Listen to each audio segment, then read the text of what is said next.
In football, we hear a lot about must-win games. But for the Buffalo Bills, this is what you could call a must-crush draft class. The Buffalo Bills have consistently been playoff contenders with their quarterback, Josh Allen, at the helm, but they haven't been able to get over the hump to reach their ultimate goal of winning a Lombardi trophy.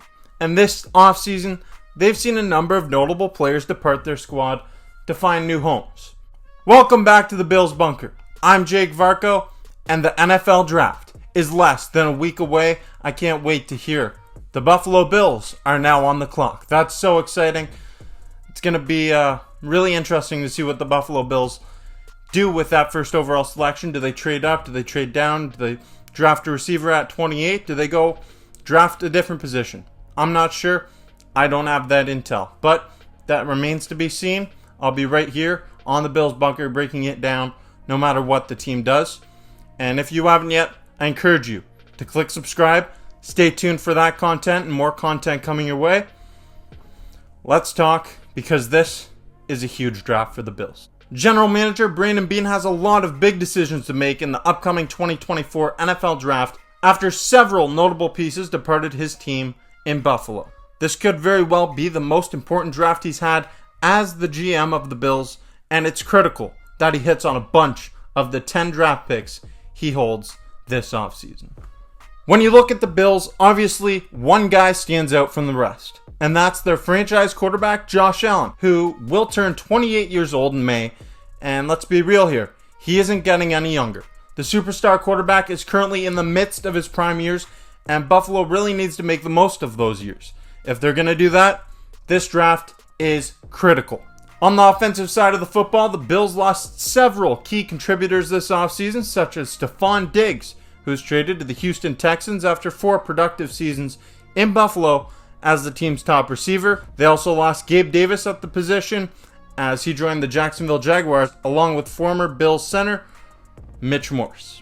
And while they did add Curtis Samuel into the mix with young emerging talents such as Dalton Kincaid, Khalil Shakir, and James Cook, who operates out of the backfield, you can never have enough weapons in a league that's driven by offense, and just adding some more weapons to Josh Allen's arsenal would definitely be a good idea.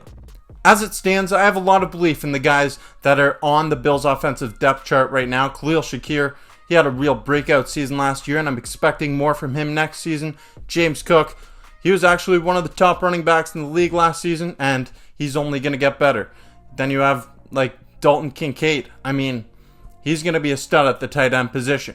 Josh Allen has a lot of great weapons on the offensive side of the football right now, but like I said, you can never get enough of it, and adding one of those top receivers, a deep threat weapon, it would definitely be a solid, welcomed addition to this offense. You need someone that can stretch the field vertically, and hey, the Bills have the chance to add that. And on top of this, the Bills, they could use another offensive line depth piece. They added Will Clapp, they added Lyle Collins. However, they did lose Ryan Bates and Mitch Morse this offseason, so like I said, you can never get enough depth, especially on the offensive line. Last season, O-line, it was healthy throughout the entirety of the season. A starter didn't miss a single game, but that's unlikely to repeat next season. Meanwhile, the defensive side of the football in Buffalo lost several key contributors as well.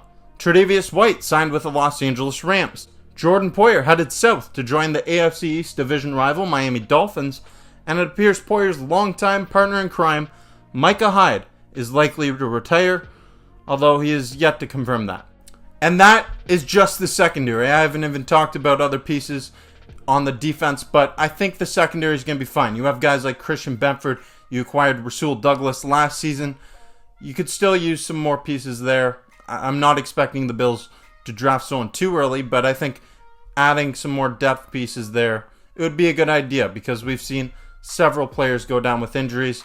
And when you look at Hyde, Poyer, Tre'Davious White all leaving, I think the media is overblowing it a little bit, because these are all guys that, Tre'Davious White, for example, he's missed plenty of time, 2 season-ending injuries in the last 3 years.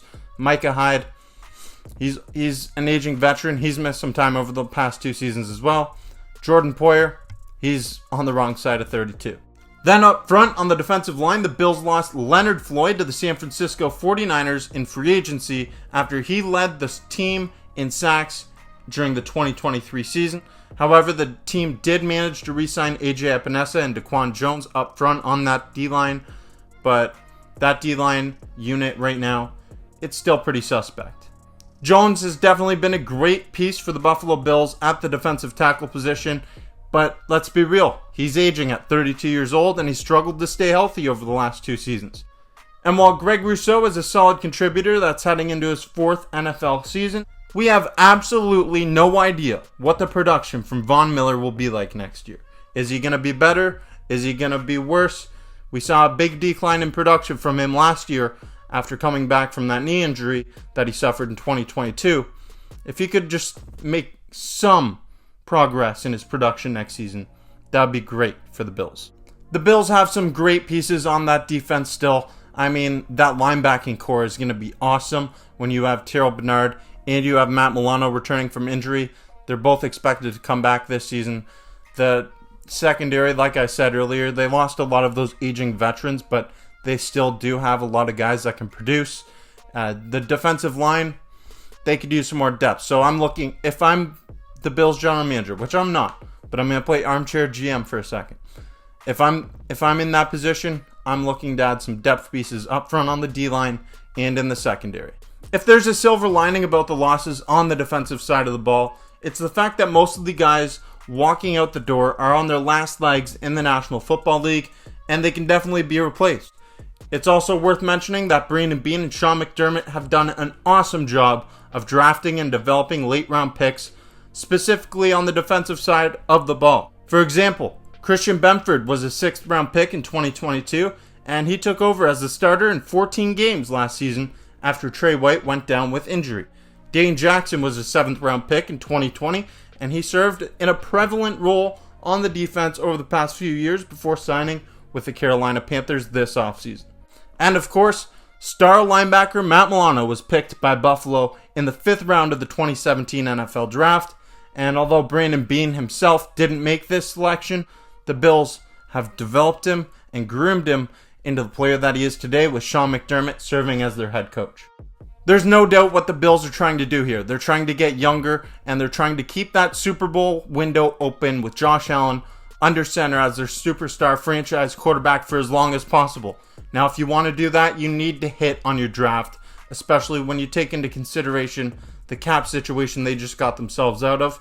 So, with that being said, this is a massive opportunity for the Buffalo Bills. They need to hit on some of these picks. Luckily for them, they have 10 draft picks, second most in this draft class. So, man, Buffalo, you got to hit on some of these. I believe that this is definitely a good idea to try to get younger. It had to happen eventually. Guys like Poyer, Hyde, Tre'Davious White, they were all aging veterans. They were on their way out the door eventually. It had to come to an end sooner or later. And now seems like the perfect time for the Bills to pull the trigger. They did just that. And now it's simply about execution.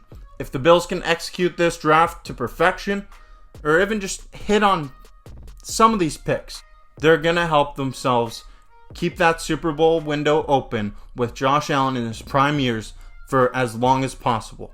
And when you look around the AFC, you have the Kansas City Chiefs, who, they're the kings of the AFC. They're the kings of the league. They're back-to-back Super Bowl champions. They're a problem that everyone has to deal with. You have the Houston Texans, who are a young and emerging team. They just added Stephon Diggs to that loaded offensive unit. You have the Baltimore Ravens, who, they're still a solid team. You have the Cincinnati Bengals, who are expected to get Joe Burrow back in the mix under center this upcoming season. So there's a lot of solid teams in this AFC conference. And Buffalo, you just need to keep that window open so you can get a chance to get to the Super Bowl and win a Lombardi Trophy one of these years. Because Mahomes and the Chiefs, as good as they are, they're not going to win the Super Bowl every single season. At least I hope not. No, God! No, God, please, no! No! So when you take all that into consideration, this upcoming draft, in less than a week, is going to be perhaps the biggest draft of Brandon Beane's career with the Buffalo Bills. Sure, you got Josh Allen in 2018, but now you need to find the pieces, the adequate pieces to surround Allen with to succeed and do it for the foreseeable future. Not just right now, but for the foreseeable future, and as long as Josh Allen is in his prime years. That's why this is such a huge draft. The Bills really need to kill this. They need to crush this draft class. This is a must-crush draft class, like I said at the beginning of this video. But I want to know, what do you want the Bills to do in this draft class? What positions do you want them to address? And do you believe that this is the biggest draft of Brandon Beane's career in Buffalo? Let me know all that in the comments section down below. If you like this video, click like, give it a thumbs up. And if you haven't yet, I encourage you to subscribe to the channel. Check out other content right here on the Bills Bunker, and stay tuned for more coming your way. I'm Jake Varco. This is the Bills Bunker. Go Bills.